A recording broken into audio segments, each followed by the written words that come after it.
Hi, this is Timon from the ONF, and today I want to share with you a few slides on member benefits for the new ONF organization. So what I want to start with is a little bit of background, and some of you may know much of this, and some of you this might be new for you. I'll move through it quickly, and the slides are here, and you can pause at any time to read a little more detail for those sections where you might not have as much familiarity to date. So, there are four big things that are driving the merger of the ONF and the ONLab organization and that are really driving change in our industry today. And those are the things I want to cover. Number one is the ONF, a little bit of background and history here. So the Open Networking Foundation is really the organization that kickstarted SDN and made it mainstream. There's now consensus across the industry that SDN is the next generation way of building networks, that separation of the control and data plane and enabling innovation through software controlled networks is the way things are moving. But there are some current challenges today, and primarily it's the biggest one is that we've entered a new era of open source.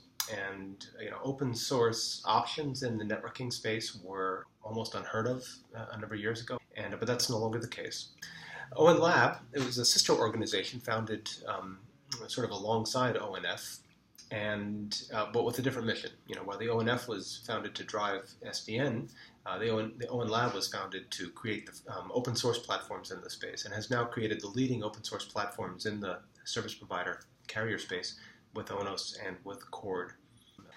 Thirdly, the industry as a whole, SDN and the NFV space, it has, again, fantastic progress over the last few years. We've successfully disaggregated the network, broken it into pieces, if you will, separated the forwarding and the control plane.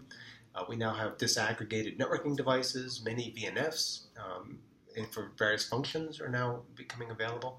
But there are some challenges here as well. Adoption's been slower than we'd like, and largely we believe this is because of the increased complexity. We've successfully broken the network into pieces, but now we have to reassemble those pieces, and the onus is on operators to put those pieces together today. And we believe we need to make some significant progress in simplifying the ability to create and craft and deploy solutions. And then fourthly, there's some technology shifts that are both creating new opportunities but new challenges. Biggest one is probably 5G mobile. Then IoT, of course, the Internet of Things, and next generation applications. Virtual reality, augmented reality, high bandwidth applications of various forms. All of these are going to require extensive upgrades of the network. And these upgrades are the opportunity for SDN and NFV to first be adopted and to have a major impact on the industry. So these are the four big things that are happening that have driven the decision to merge the ONF and ONLab organizations. We are reformulating things to be able to address this new era of open source in the networking space. And and our view is that the mission and vision and approach that you'll see in these slides is poising us to take a leadership position in driving us through this next phase and into this next era of open source based solutions in the networking space. So to this end, we have crafted something we call the Open Innovation Pipeline, which is really about building solutions in this new open source era and solutions based on open source platforms. And through this, we intend to enable members to accelerate their innovation into the market. So it all starts with device disaggregation. If you think about it, the SDN movement has successfully broken the network into disaggregated pieces, from the data plane all the way up to VNFs that might be adding services and deploying services on top of the network. And so building on this disaggregation and the open source platforms that are now available for the various components needed to build solutions is really the foundation, if you will, of the new Open Innovation Pipeline. And this pipeline then is designed to craft these components into solutions and provide them a path to deployment as part of specific use cases. In order to be able to craft these solutions and put the pieces together, the next piece that's needed is software-defined standards to help solidify the interfaces between the different components so that the broader ecosystem can plug different pieces in to build different solutions easily without having to re-architect major components of the overall solution. And through this, the intention is that innovation can be added anywhere along the pipeline without reinventing the complete solution. If you're somebody who focuses on data plane components, you can plug in your pieces here without having to rebuild the whole solution. Or if you're somebody who delivers VNFs, you can plug a VNF into the solution without having to think about the whole basis and foundation of the solution, what data plane it's running on, for instance. The ONF is maintaining a curated platform, if you will, of open source upon which these innovations can be plugged in to craft solutions. And those platforms ride on top of a programmable forwarding plane. This is not something the ONF delivers, but we work with the ecosystem to ensure a very healthy forwarding plane is available with many options. But the ONF components start with ONOS and with CORD. That is a network operating system, and then an environment to be able to deliver services and craft solutions for different markets. And the first example of this is our CORD, or residential CORD. It's a solution for ultra broadband. And it started with virtualizing PON, adding elements in the forwarding plane with the virtualized OLT, and adding gateway elements as service elements plugged into the solution for subscriber gateway and virtual routing for content delivery network, and more components, and then packaging those together into a solution for virtualized PON serving offices, central offices, and that's kind of where it started.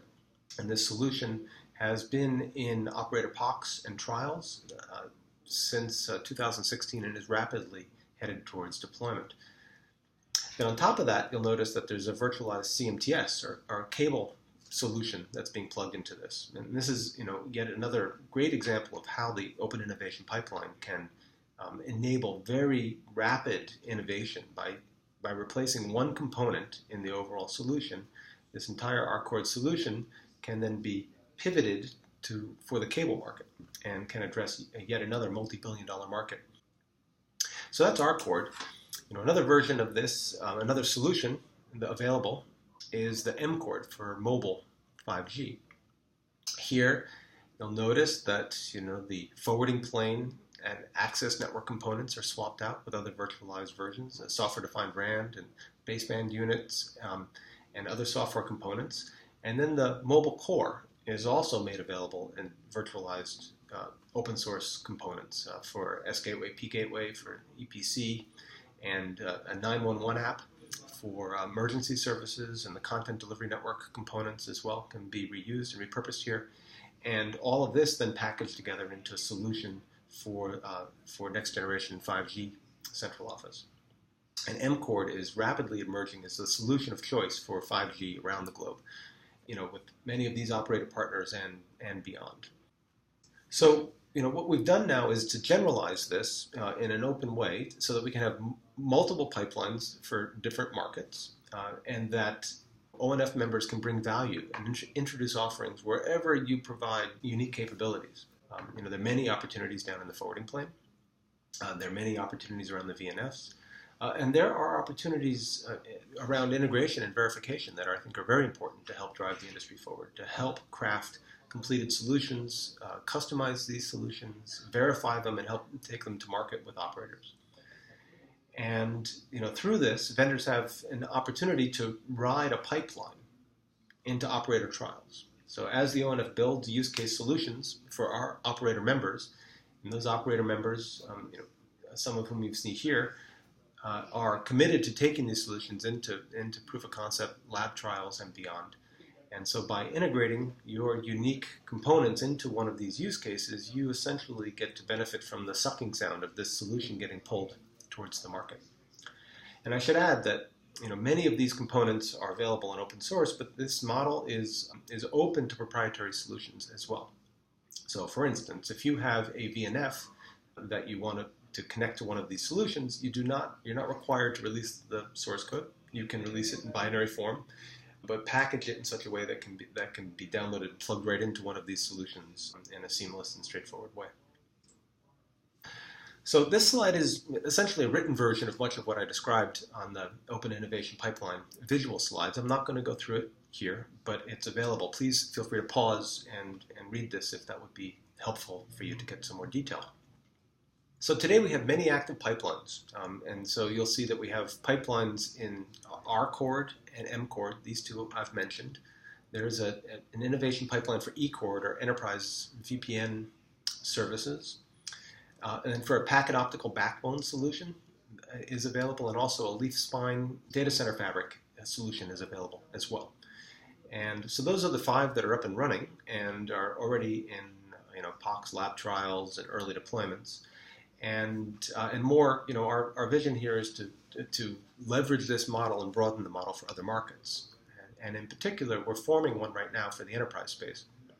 We're actively forming this pipeline, using this model, but making changes where necessary to help apply it for enterprise use cases. We've identified an anchor partner. Our model here is to use the anchor partners to help define and drive the use cases. So we're interested in adding other anchors to build an ecosystem. And if you'd like to learn more, please contact me. We are sort of actively in the early formation stages of building this. So, there's a lot of momentum behind this, and the Chord pipelines are experiencing phenomenal traction. An analyst firm, IHS, reports now that 70% of carriers worldwide are planning to deploy Chord by 2018, which is really a phenomenal number. And we have many active engagements, some of which are listed here. And the details of the research, you can find more given this URL here. But essentially, Chord is getting fantastic traction. The use cases based on Chord are getting fantastic traction. And we want to broaden this and build and craft solutions and more use case solutions based on this model. And our intent here is to open this up as much as possible so that as a member company, you can come in and help participate and help drive this forward and help benefit from the momentum that's being experienced here. So, part of this program is for us to open up and broaden the support we can provide to members. And this is an outline of the different programs that are available to member companies. And we're continuing to invest here to make it as easy as possible for members to identify and join a pipeline and to help drive innovation into those use cases. So it starts with boot camps, both a technology track and business/use case track for helping to understand what the use cases are, what our operator partners are asking for, and to help ensure there's alignment on the vision. And then an architecture board that can help provide expert guidance, so to help you understand where you might best plug into which use cases and how. And then a whole software-defined standards activity that is around crafting solutions, so defining interfaces to make sure the different components, both inside the ONF ecosystem, but more importantly, is beyond the ONF ecosystem as well, with other open source projects and other standard organizations, to ensure that the different pieces can plug and play, interact. And then ongoing support and integration support to help you, number one, get your pieces working, and then number two, help you integrate into a pipeline and help merge and pull this into operator deployments. So this is the vision. This is the Open Innovation Pipeline is the sort of the visionary structure for how we're proceeding forward and delivering value to our operator partners and to the broader ecosystem as a whole. We're restructuring the ONF to be able to deliver on this vision. If you think about all the pieces, perhaps in a more traditional stacked, layered model, this slide tries to lay that out. The ONF's scope of focus, defined by this blue box, starts here at the interface to the programmable forwarding plane. It all started with OpenFlow. Originally ONF started there. Our scope of focus has expanded now to encompass everything you see here, including the control plane, the solutions platforms, suites of VNFs and other solution components to be able to craft solutions, all the way up to the northbound interfaces to the global orchestrators. So, a couple of things of note here.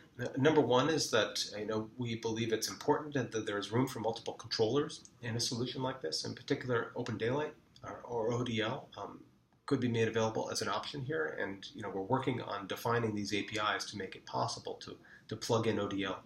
And then number two, to be able to accommodate VNFs that are developed under the OP NFV framework, so that they can be plugged into a Chord solution as seamlessly as possible. And to achieve this, what's needed are standards and interworking APIs to make sure these different components are all plug and play compatible. And so, the next vector of the ONF's activity, if you will, is around standards and interworking APIs to ensure that we are driving alignment across the industry so that we can mix and match the different pieces available across the ecosystem to craft the best solutions possible. So organizationally then, we're structuring around the new ONF around an open source component with the platforms we've talked about and the solutions we've talked about. And then the software-defined standards piece, where we have both open source interworking APIs and data models, but also more traditional standards-based activities, particularly around OpenFlow and other data plane-related activities. And through the software-defined standards work, we're interfacing with the other open source communities and also with the other standard organizations across the industry to help drive alignment and to ensure we can craft solutions for the broader market. And all of this is built on our open source community and our membership, which is the foundation of it all. So, what does membership look like in the new ONF? Well, first of all, there are value propositions there are three types of constituents. The number one is operators. And for operators, the value here is accelerating network innovation, making the network strategic, especially at the network edge, to streamline network operations through DevOps models, to be able to incorporate white box CapEx efficiencies and to drive substantial OpEx optimization through the use of these new cloud-like models. For integrators, a very strong value proposition. There's a lot of pent-up demand and a big skill gap trying to understand how to use these new technologies and these new ways of working. An opportunity for integrators to differentiate themselves with expertise in this space. And then thirdly, for vendors, here there's an opportunity to work closely with network operators to achieve greater ROI. We have a fantastic base of operator partners that are fully invested in what we're doing with both dollars and people and energy. And through the ONF, we help connect the pieces, if you will. You're more closely aligned with what's going on with the operators and what the operators are asking for in their use cases and in their deployment planning. And you can leverage the pipeline to accelerate your innovation into these networks, making it easy for you to add your unique value. So the new ONF now is 200 plus members strong. We have the partner level members, and these are 7 operators and 10 vendors. At the innovator level, operators, vendors, and integrators, and of note, 14 operators. Then a network of collaborators that's rapidly growing, and these are open source contributors that are tightly aligned with our activities, and then a broader base of volunteers.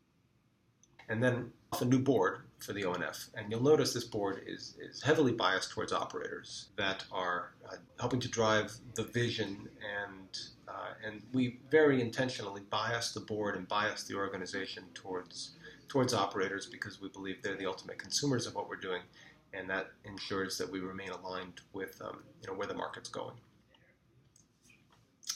So these different levels, the partner level is really around influencing where we're going, driving market disruption and influencing our direction. The innovator level is around active participation, and this is really about being able to use the open innovation pipeline to remain on the leading edge of technology, to know where the operators are going with their roadmaps, and to get your products faster traction into markets, but also showcasing your commitment here. And there's an element of legal protection for the standards-based work, primarily around OpenFlow. For collaborators, it's around coordinated engagement with us, so to ensure that the work you're doing is aligned with the work that we're doing. And then for volunteers, it's broad participation. And so for each of these member levels, partner levels, what is required is an annual contribution of $500,000, plus 2 full-time developers, plus a full-time software-defined standard professional. And for innovators, it's an annual fee of $30,000, plus a developer, and a half-time SDS professional. And for collaborators, there's no financial contribution required, but we do require committed resources, and normally it's a number of developers is the most common model there. And for volunteers, no financial contribution nor any specific headcount contribution is required. It's open source, and everybody has access to the code, and contributions are gladly accepted and encouraged. So why members join? It's primarily around enabling operator transformation. We are driving at the leading edge of how operators are considering re-architecting their networks, and it helps our members remain on the leading edge of technology. It helps you showcase your commitment to open source innovation. It helps, very importantly, members leverage the ONF's open innovation pipelines and platforms to lower development costs. You can work across the entire open source ecosystem to help build end-to-end solutions and optimize ROI and the return on your investments by focusing on where you provide unique value rather than having to focus on pulling all the pieces together to build solutions. And through this, to achieve faster market traction for everybody, building upon an open source platform for innovation and using this platform to get innovations to market with less overall friction. So if you're interested in learning more, for prospective members or for existing members who want to find new ways of leveraging and using and participating and benefiting from this new ONF, please, I encourage you to contact me or to check out more on our website. The ONF's in a truly unique position to help drive the industry forward. The ONF was transformative in what has transpired over the last 5 years, and the new ONF is in an even stronger position to drive even greater change as we go forward. So please, I thank you for your time today. Please feel free to contact me. I'd be happy to talk with you, and I encourage you to learn more. Thanks very much.